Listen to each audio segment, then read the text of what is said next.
Alors, donc on va vous présenter des questions autour de l'émission de nanocristaux fluorescents uniques.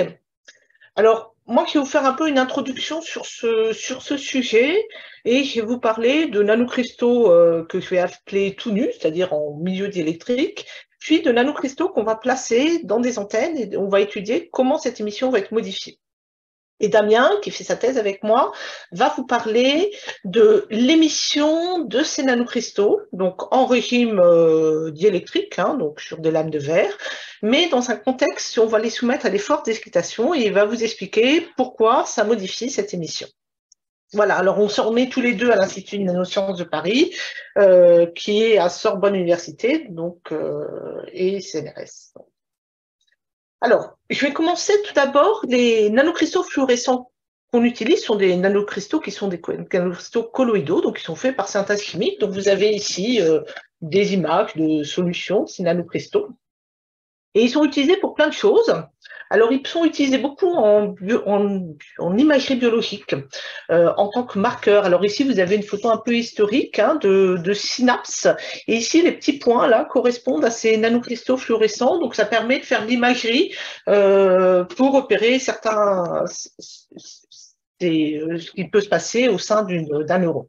Vous avez ici aussi une image, alors ça, c'est pas fait avec des nanocristaux, mais c'est utilisé également dans ce même contexte, d'une souris sur lequel on a mis des émetteurs fluorescents et qui vont permettre de colorer certaines zones de son corps. Alors, c'est aussi utilisé dans tout le domaine je dirais, général de l'optoélectronique, donc en tant qu'émetteur pour des LED, par exemple.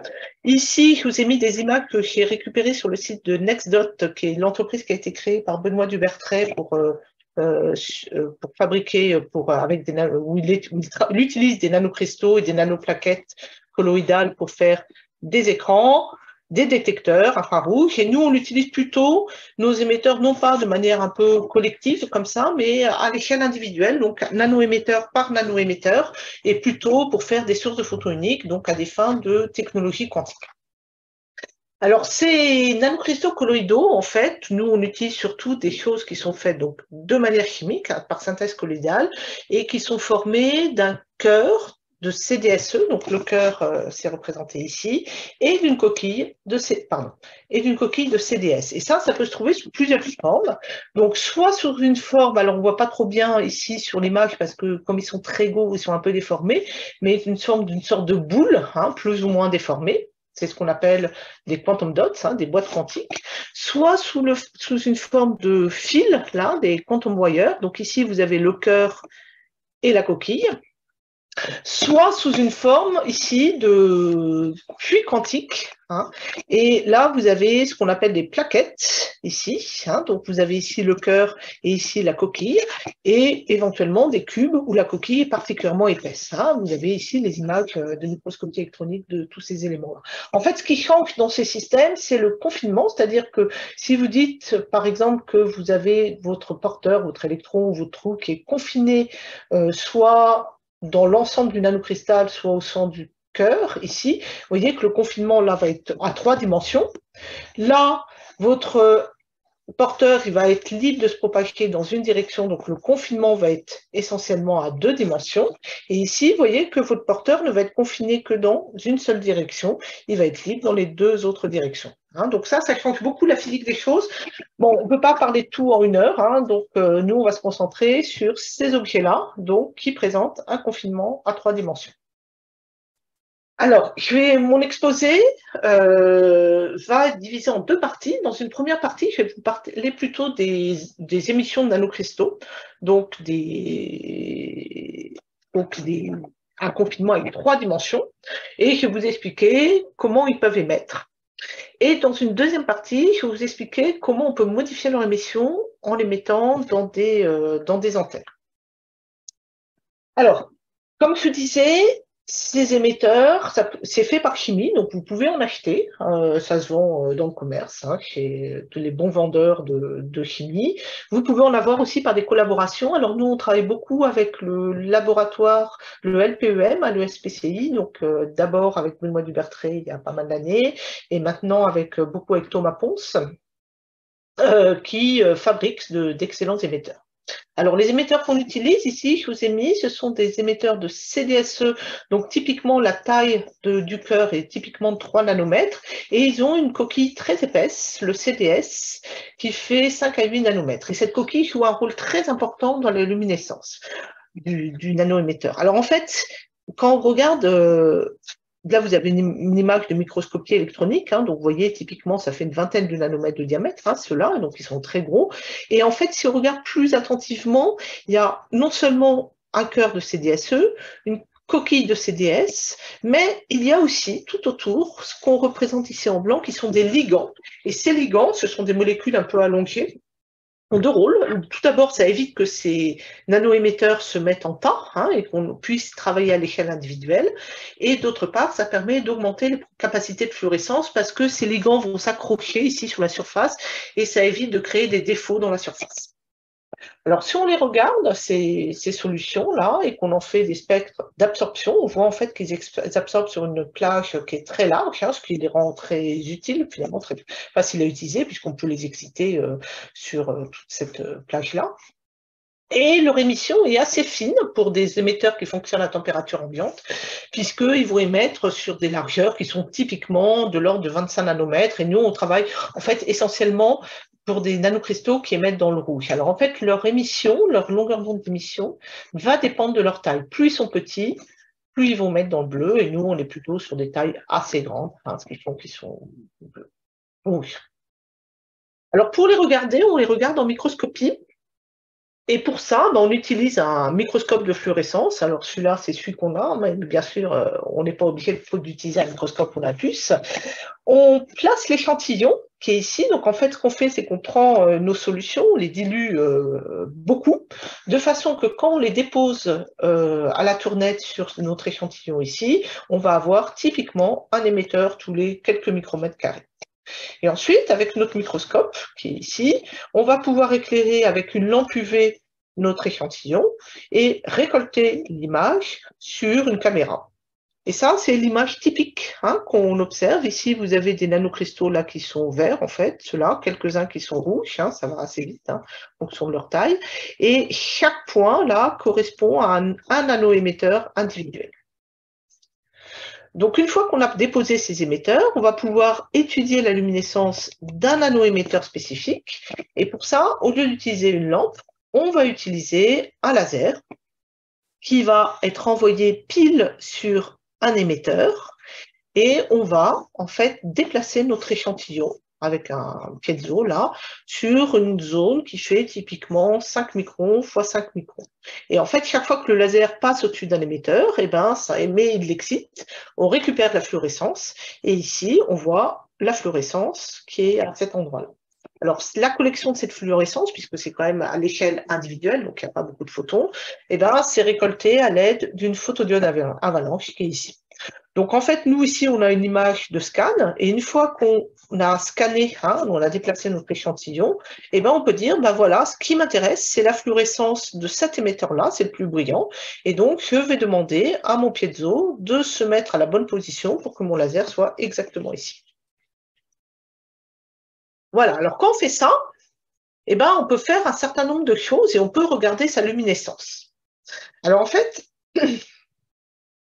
la luminescence de ces objets-là sont des objets qui sont extrêmement confinés, hein, je vous ai dit, donc vous voyez typiquement une dizaine de nanomètres, hein, de diamètre. Et comme ils sont extrêmement confinés, on peut montrer que les niveaux énergétiques, là, vont être discrétisés et on va pouvoir avoir des transitions qui vont se dérouler entre, ici vous avez la bande de conduction, ici la bande de valence, hein, pour le CDSE par exemple, et on peut montrer que les transitions vont se placer entre là et là. Et ça, la distance entre les deux, hein, la différence d'énergie entre les deux, va dépendre du niveau de confinement. Alors, Damien reviendra plus dans le détail sur ces aspects-là. Moi, je vais me contenter de ça. Mais en gros, ça veut dire que dans notre système, on peut considérer qu'on a une paire de niveaux fondamentaux entre lesquels vont se faire la transition, et puis tout ce que je vais appeler un continuum d'état. Hein.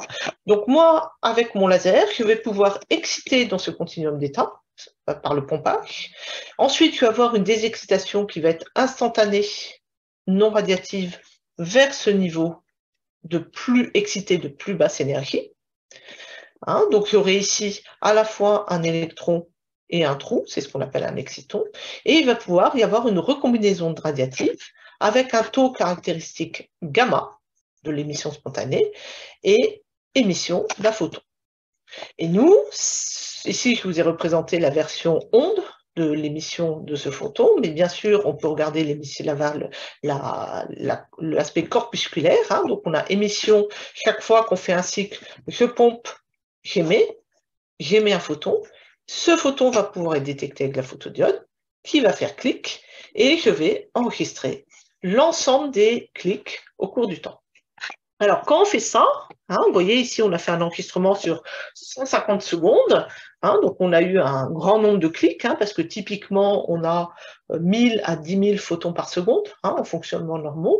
Et ben, quand on fait ça, on se rend compte qu'on observe ici une émission qui finalement est un peu bruitée, mais une émission qui ne scintille pas. Hein. C'était un peu une limitation des nanocristaux autrefois, parce qu'ils s'éteignaient, ils se rallumaient. Mais depuis qu'il y a des nanocristaux qui sont à la fois de grande taille et avec plein de ligands, on n'a plus ces problèmes de scintillement. Voilà. Donc ça, c'est le processus de base, un pompage, une émission. Alors, quand on a ça, qu'est-ce qu'on peut faire? Eh bien, on peut mesurer ce qu'on appelle le temps de vie, hein, donc le T1. Et le T1, c'est l'inverse du taux de désexcitation que je vous ai indiqué ici. Hein. On excite ici, on va mettre un électron ici, donc on va avoir un exciton, et on aura un temps caractéristique de recombinaison qui sera le T1, et qui sera donc l'inverse du gamma. Alors, pour mesurer ce T1, qu'est-ce qu'on fait? Eh bien, on va prendre un pulse laser, on va exciter, on va ensuite détecter le photon et on va compter le temps qu'il y aura entre le pulse et la détection du photon. Voilà, donc on fait ça un très grand nombre de fois, typiquement 1 million, soit 10 secondes de mesure. Et on peut ensuite représenter la statistique du nombre de coups qu'on a détectés au cours du temps en faisant des histogrammes. Puis on obtient, ici c'est en échelle log, cette courbe typique, et la pente de cette courbe typique donne le temps de vie, donc le temps caractéristique d'émission, et dans ce cas-là, typiquement, c'est 20 nanosecondes. Voilà, donc ça, c'est la première mesure qu'on peut faire. La deuxième mesure qu'on peut faire, c'est vérifier que les photons sont bien émis un par un. Alors, en fait, dans ce système, ce qu'il faut bien penser, c'est qu'on va, là, mon animation ne marche pas, c'est pas grave, on va exciter, puis émettre. Donc, en fait, dans un système à deux niveaux, comme on peut juste exciter puis émettre, eh ben, on va émettre des photons un par un. On excite un électron, on émet, et puis on recommence. Donc, pour vérifier que ça marche bien, qu'est-ce qu'on fait? Ici, vous avez les photons que j'ai émis, et on met ici une lame 50-50. Et quand les photons arrivent sur cette lame, ils ont 50% de chance d'être transmis, 50% de chance d'être détectés. Donc, si j'observe un clic ici, si j'observe un clic ici et un clic ici au même moment, ça veut dire que j'ai eu deux photons qui sont arrivés ici au même moment sur la lame. Si ce n'est pas le cas, ça veut dire que mes photons, ils sont arrivés à des moments différents et donc que j'ai bien émission de photons uniques. Donc ça, c'est ce qu'on peut faire par exemple avec une excitation pulsée. Donc on va représenter ici le temps caractéristique, le temps qu'il y a entre un clic sur le clic sur la photodiode 1 et le clic sur la photodiode 2. Et c'est ce qu'on représente ici, le délai, T2 moins T1. On va avoir donc des événements qui vont correspondre à un pulse et au pulse successif. Donc là, c'était un temps de répétition de 100 nanosecondes. Donc ici, ça correspond aux des événements qui correspondent à je détecte sur 1 avec le pulse numéro 1, N, et je détecte sur 2 avec le pulse numéro N plus 1. Donc ça, c'est ces pics-là. Et on voit que des événements simultanés où je vais avoir en même temps un photon en T1 ici et en même temps un photon ici, eh ben, il n'y a pas d'événement. Donc ça veut bien dire que j'ai jamais deux photons qui arrivent au même moment au niveau de la séparatrice. Donc, j'ai bien une source de photons uniques. Voilà. Donc ça, c'est la preuve qu'on a une source de photons uniques. Alors en fait, dans les gros nanocristaux, tels qu'on les a, c'est un tout petit peu différent. Donc je vous ai représenté encore ces gros nanocristaux, les process qu'on considère, j'absorbe, donc des excitations non radiatives, puis émission d'un photon avec un taux gamma. Hein, c'est ce que je vous ai présenté jusqu'ici. Et la manip, hein, avec la lame semi et les deux détecteurs. Et ce que vous voyez quand on fait cette expérience, donc vous reconnaissez ici les délais, hein, les coïncidences. Vous voyez là, ici, les taux de répétition du laser, 400 nanosecondes. Et ce que vous voyez ici, c'est qu'il y a un tout petit résidu ici à 0. Et ce tout petit résidu à 0, ça veut dire qu'il y a des événements rares, mais qui existent, pour lesquels j'ai deux photons qui arrivent au même moment sur la lame et qui sont transmis pour l'un, réfléchis pour l'autre, et ça contribue à ce petit bruit-là. Donc, c'est-à-dire que ma source n'est pas une pure source de photons uniques, mais j'en suis pas très loin. Alors, pourquoi on a ça? En fait, c'est que il faut regarder d'un peu plus près pourquoi on a des sources de photons uniques. Donc, sur notre premier niveau, hein, les premiers niveaux excités d'électrons et le premier niveau excité de trous, on a la possibilité en fait de mettre deux électrons et deux trous. Hein, donc, c'est ce qu'on appelle un biexciton. Alors, en fait, ce biexciton, par un processus de cascade, il va tout d'abord, un des excitons va se recombiner et il va en rester plus qu'un. Et pour ça, il y a deux façons de faire. La première façon, c'est qu'on a une recombinaison de cet exciton et l'énergie correspondante va donner un photon. Donc à la fin, il nous reste plus qu'un exciton qui va pouvoir se recombiner en donnant un photon. Dans ce cas, on a émission de deux photons. Voilà. L'autre façon, c'est ce processus, qui est un processus Auger, qui est que le premier exciton se recombine, donne son énergie à cet électron, par exemple, lequel va être excité, va perdre son énergie par des phonons, donc de manière non radiative, et donc à la fin, on n'a pas eu émission de photons sur ce process, on se retrouve ici et on émet un photon. Donc en fait, ce qu'on voit, c'est que quand on suit ce chemin-là avec deux recombinaisons non radiatives, on a deux photons. Et quand on suit ce chemin-là, avec une combinaison non radiative et une radiative, on a juste un photon. Hein. Donc ça, en fait, en général, dans les nanocristaux, c'est ce chemin-là qu'on suit et c'est pour ça qu'on a juste un photon. Hein. On a une émission de photons uniques. Et ça, c'est vrai, d'autant plus que les nanocristaux sont très petits. Hein. Et s'ils sont grands, en fait, les processus Auger sont beaucoup moins efficaces et ces événements-là se produisent. Hein. Voilà. Donc c'est pour ça que dans le cas des gros nanocristaux, on n'est pas strictement dans le cas d'une émission de photons uniques. Alors l'autre aspect qui est important ici, c'est de bien comprendre que le taux de désexcitation du biexciton, c'est égal au taux de désexcitation du photon, qui est plus ou moins le double du taux de désexcitation de recombinaison d'excitons, plus ce taux Auger, qui est très rapide, très efficace. Donc, ce qui veut dire que le taux de recombinaison du biexciton est extrêmement rapide. Alors ça, c'est ce qu'on voit très bien ici. Ici, je vous ai représenté une courbe de déclin, et ici, une courbe de coïncidence, les deux mêmes que celles que je vous ai racontées pour un nanocristal. Et vous voyez que vous avez une partie qui est très rapide et une partie lente. Et vous voyez ici qu'à zéro délai, il y a un certain nombre d'événements qui correspondent à des coïncidences, donc des événements où il y a au moins deux photons. Ensuite, je prends ces mêmes datas et je supprime numériquement tous les événements qui correspondent à moins de 0,5 nanosecondes, donc tous les temps courts. Ah oui. Et ce que vous voyez là, c'est qu'on fait disparaître toutes les coïncidences à deux photons. Donc, ce qui veut dire là, ce que j'ai fait ici, c'est qu'en supprimant les événements rapides, on enlève tous les processus où le biexciton, la recombinaison du biexciton vers l'exciton est rapide, et du coup, il nous reste juste l'émission d'un exciton. Voilà. Alors, pour aller un petit peu plus loin, si on regarde, on dit dans notre système, on a un système qui est en fait un système à deux niveaux. Ben, ce système à deux niveaux, on peut dire que c'est un processus de pompage, un processus d'émission. Pour faire plus simple, dans ma représentation ici, j'ai supprimé la partie continuum et la désexcitation non radiative vers cet élément-là. Donc, il dit pompage, émission. Le pompage, en fait, correspond au taux de création des excitons. Et on peut prouver que ce taux de pompage, est proportionnel ici au nombre de photons que j'ai dans le laser excitateur, divisé par la surface du laser, et multiplié par la section efficace d'absorption du nanoémetteur. Donc en fait, quand je vais mesurer le nombre de photons qui est ici, ce que j'appelle le detection rate, mais qui est proportionnel à l'intensité qui va être émise, je vais pouvoir distinguer deux régimes. Le régime où le pompage est très faible, ce que j'appelle le low pumping, le gamma P est très faible. Dans ce cas, je vais pouvoir avoir quelque chose qui va être proportionnel ici à la puissance du laser. Et qui va être aussi proportionnel au pompage. Donc en fait, le pompage est très faible, je mets très longtemps à mettre un exciton là, et je me désexcite instantanément vers le bas. Donc plus je vais augmenter le pompage, moins je vais mettre longtemps à créer mon exciton.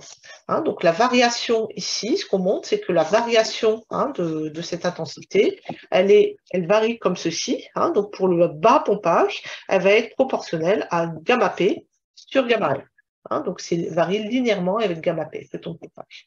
En revanche, quand on est à fort pompage, ça veut dire que instantanément, je mets mon exciton, je mets mon électron ici, et ensuite, je dois attendre très, très, très longtemps que j'émette mon photon. Et tant que je n'ai pas émis mon photon, il faut attendre qu'on puisse émettre ce photon. Donc là, j'ai un phénomène de saturation. Et ici, donc grand gamma P, ça veut dire que ça fait 0. Voilà, donc la courbe, c'est ça. Et ce que vous voyez, en fait, c'est que expérimentalement, donc là, je vous l'ai représenté en fonction de gamma P, mais vous voyez qu'expérimentalement, moi, je ne mesure pas gamma P, je mesure la puissance d'excitation. Et en fait, entre les deux, qu'est-ce qu'il y a? Il y a la section efficace d'absorption. Donc ça, cette expérience-là, me permet de sortir la section efficace d'absorption de mon nanocristal. Alors, quand on fait l'expérience, vous voyez, vous reconnaissez, donc ça, c'est l'intensité, le taux de détection en fonction de la puissance d'excitation en microwatts, ici, et vous reconnaissez ici la partie linéaire et la partie saturée qui est ici, ce que je vous racontais. Et de cette partie linéaire, je vais pouvoir extraire la section efficace d'absorption d'un nanocristal unique. La partie saturée, et en revanche, ici, vous voyez des choses qui n'étaient pas du tout annoncées dans le modèle que je faisais, le modèle à deux photons. La partie en pompage, où on voit que la variation, l'émission devient non linéaire avec le pompage. Voilà, donc ça, je ne vais pas vous en parler plus, c'est Damien qui vous en parlera. À forte puissance, on s'aperçoit aussi qu'on a des élargissements spectraux. Là aussi, dans le cas d'un système à deux niveaux, on a une raie qui correspond à la transition entre les deux niveaux de plus basse énergie. Et ça s'explique. Donc tout ça, ça ne peut pas s'expliquer par un système à deux niveaux. Et ça, c'est l'exposé de Damien. Alors maintenant, je vais vous parler de qu'est-ce qu'on peut faire quand on met un émetteur et qu'on veut manipuler son émission. Alors, en fait, on parle souvent d'antenne. Et une antenne, c'est quelque chose qui va convertir un faisceau, une émission là qui est en champ proche, qui est non propagative. Et grâce à l'antenne, on va pouvoir la voir en champ lointain et pouvoir la détecter avec un détecteur qu'on place en champ lointain. Alors en fait, vous avez beaucoup de réalisations qui sont là. Je vous présente par exemple l'antenne télé qu'on connaît tous. Et puis, il a été réalisé une version nano de l'antenne télé en plaçant ici donc ici, ça correspond au réflecteur, directeur de l'antenne Garuda. Et ici, on a mis un émetteur juste ici, à cet endroit-là. Et on regarde son diagramme d'émission, donc la direction dans laquelle on est mis, et on voit qu'on a réussi, comme on fait sur ce genre d'antenne, à changer la direction de cette émission. Alors, on peut faire ça sur plein de choses. Nous, on travaille beaucoup sur l'antenne patch, un peu l'équivalent nano de ce qui existe dans vos téléphones. Donc, une antenne patch, c'est formé d'un substrat d'or, donc typiquement optiquement épais, 200 nanos, un diélectrique, donc moins de 40 nanomètres, donc de la silice, du PMMA, dans lequel on va mettre au bon endroit un émetteur unique et qu'on va recouvrir par un petit patch ici d'or. Typiquement, ça va faire 20-40 nanomètres et le diamètre de ce patch va faire quelque chose qui va être entre 100 nanomètres et quelques micromètres. En faisant ça, on va faire une large interaction entre l'antenne hein, et l'émetteur, et ça va permettre une émission qui va être modifiée. Alors, pour expliquer comment ça se passe, je vais plus considérer cet émetteur comme une somme de petits atomes, hein, donc je vais regarder le confinement et ainsi de suite. Je vais décrire ce nanoémetteur, cette fois-ci, comme un dipôle. Et si on regarde la règle d'or de Fermi, elle dit que le décay, donc le taux de déclin, l'inverse du temps de vie, il va dépendre du dipôle et de son interaction avec le champ, là où il est. Hein, donc ici, ce champ-là. Et ce qu'on voit, c'est que si on veut manipuler, on a une forte interaction donc, entre le dipôle et le champ, ben, qu'est-ce que ça veut dire? Ça veut dire qu'on a un très grand déclin et qu'on a un temps de vie très court. Hein. Donc le temps de vie, on peut l'ingénierer, hein, on peut le modifier en fonction de l'antenne qu'on a. Voilà, alors pour ça, pour changer, donc le gamma, c'est une forme de mesure de l'interaction entre l'émetteur et son environnement. Alors, pour changer cette interaction, en fait, pour quantifier cette interaction, on définit ce qu'on appelle un facteur de Purcell, qui est le ratio entre le taux de déclin dans le milieu qu'on regarde et le taux de déclin en milieu homogène. Et ce ratio, il est proportionnel au facteur de qualité de la cavité dans laquelle on a un émetteur, divisé par le volume du mode de cette même cavité. Alors, il y a deux stratégies pour ça. Il y a la stratégie diélectrique, où on va mettre un émetteur dans une cavité diélectrique, donc là, typiquement, un cristal photonique. On confine beaucoup et on regarde ce qui se passe. Ou il y a la stratégie plasmonique, c'est ce qu'on fait, où le facteur de qualité d'une cavité plasmonique est faible, parce qu'il y a beaucoup de pertes. Par contre, les volumes sont extrêmement petits, puisque ici, typiquement, on va avoir quelques nanomètres hein, dans cette réalisation d'antenne, tandis que dans une cavité diélectrique, les facteurs de qualité sont très grands, hein, sont facilement 100 000, 1 million en fonction de ce qu'on fait, mais les volumes restent de l'ordre de lambda cube. Donc, voilà. Alors, en plasmonique, ce qu'on veut, donc on a dit, c'était contrôler gamma sur gamma 0, donc Q sur V. Il y a plein de facteurs qui rentrent aussi hein, sur le gamma sur gamma 0. Il y a le D scalaire E dont on a déjà discuté, donc ça veut dire plusieurs choses. Ça veut dire que là où on veut avoir un effet fort, il faut que le champ soit fort, donc ça, c'est pour ça qu'on a une qualité. Il faut que, ici, il y ait accord entre la fréquence de l'émetteur et la fréquence de la cavité. Donc en plasmonique, c'est très large, donc c'est pas un problème. Et puis ensuite, il faut aussi que le dipôle, donc l'émetteur, soit au maximum du champ. Sinon, si on est à l'endroit où il y a un nœud du champ, on ne verra rien. Et enfin, il y a un autre aspect sur lequel je ne vais pas revenir parce que je n'aurai pas le temps, c'est l'orientation. Il faut que le dipôle soit parallèle au champ électrique hein, pour avoir un effet significatif. Alors ça, il y a des façons de contrôler, hein, de connaître l'orientation du dipôle sur lesquelles je ne vais pas revenir. Je vais vous parler par contre de comment on fait pour mettre l'émetteur au bon endroit. Alors, avant, il me reste peu de temps, hein, 5 minutes. Alors, rapidement, donc ce qu'on fait, c'est qu'on va exciter des placements. Donc en fait, on va mettre nos émetteurs à proximité d'une surface et on va générer des placements de surface qui sont des ondes évanescentes et qui sont très intenses sur la surface.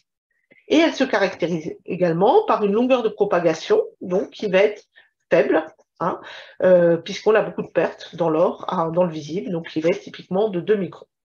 Donc quand vous faites ça, nous, on va mettre un émetteur à proximité d'une lame d'or, donc ça va permettre d'exciter les placements à cette surface, et on va pouvoir confiner nos émetteurs. Hein, donc ici, on aura un émetteur qui sera à proximité de cette lame d'or, à proximité de celle-ci, et on va pouvoir exciter les placements à cet endroit-là. Hein. Donc en faisant ça, on arrive à avoir un champ très intense, et à condition que les dimensions soient suffisamment petites. Hein. Et si en plus le patch est confiné comme ça, on va pouvoir avoir ici des modes ici avec qu'on va repérer à cet endroit-là. Donc on réussit dans des systèmes comme ça à avoir à la fois un confinement latéral et un confinement donc, dans cette direction-là et un confinement dans cette direction-là. Alors ça, qu'est-ce que ça fait? Alors je vais peut-être sauter sur la façon dont on réussit à mettre l'émetteur pile au bon endroit. Ça fait qu'on arrive à avoir des émetteurs, ici je représente une antenne qui est extrêmement petite, hein, typiquement 200 nanomètres hein, de large. Par contre, dans l'autre direction, on n'a pas ce confinement, avec une émission qui va être modifiée justement par le fait qu'on a une antenne. Si c'est très petit, ça va diffracter dans des directions qui sont très grande, hein, c'est ce qu'on peut voir ici, et on s'aperçoit qu'on a une accélération. Donc ici, vous avez l'émetteur, le temps de vie, les courbes de déclin avec le temps de vie de l'émetteur sur une lame d'or, hein, donc quelque chose de relativement lent. Et ici, vous avez ce qui se passe une fois qu'on garde le même émetteur et qu'on lui met ici un petit chapeau. Hein. Et on voit qu'il y a une accélération qui est extrêmement importante et qui, en fait, pour nous, hein, on ne peut même plus la mesurer puisqu'on est limité par le temps de réponse de notre système. On montre aussi hein, qu'on perd dans ce cas-là l'aspect photoïnique hein, parce qu'on a tellement accéléré l'exciton et le biexciton que ça devient plus efficace que les systèmes Auger et qu'on arrive à avoir une antenne qui est extrêmement brillante. Ici, vous avez le même émetteur avant de mettre le petit patch et après de mettre le petit patch. Et on augmente par un facteur 70. Ce qui a été extrêmement surprenant, je dirais, parce qu'on ne s'attendait pas du tout à ça, on s'attendait à avoir beaucoup de pertes dans notre système et donc d'avoir des antennes pas très brillantes.